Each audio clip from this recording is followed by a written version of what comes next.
Assalamualaikum rakan-rakan. Selamat datang ke podcast Ramadan TV Inspirasi PSS. Saya Muhammad Izzayan bin Muhammad Izzat dan ini rakan saya Muhammad Kashazi bin Muhammad Isyamuddin. Ryan, awak puasa tak hari ni? Mestilah puasa, tengok body lah. Ryan, awak ingat tak memori pertama awak puasa darjah 1 dulu? Mestilah ingat. Masa tu saya rasa macam-macam rasa. Rasa sakit, rasa pedih, asyik berbunyi je. Baru pukul 10. Saya dah tanya mak, bila nak azan? Sampai saya sanggup duduk depan jam dinding, tunggu jarum tu berpusing. Akhirnya, puasa hari pertama saya tak boleh jadi.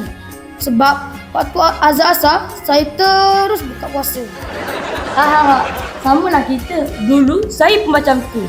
Saya masuk ke tandas sebab dahaga sangat. Saya minum air pahit. Rasanya tak sedap. Hari pertama tu gagal. Tapi itulah kan, dulu kita belajar puasa sebab nakkan hadiah dan dapat duit raya. Sekarang kita dah besar. Kita puasa sebab kita sayang Allah. Betul tak, Kos? Tepat sekali Ryan. Dulu kita zero yang tak sabar. Sekarang kita hero yang penyabar. Puasa dengan ikhlas, jaga solat, jaga mata dan tak tinggal tadarus. Barulah puasa kita berkualiti. Wah, mantap pasaran tu, Kos.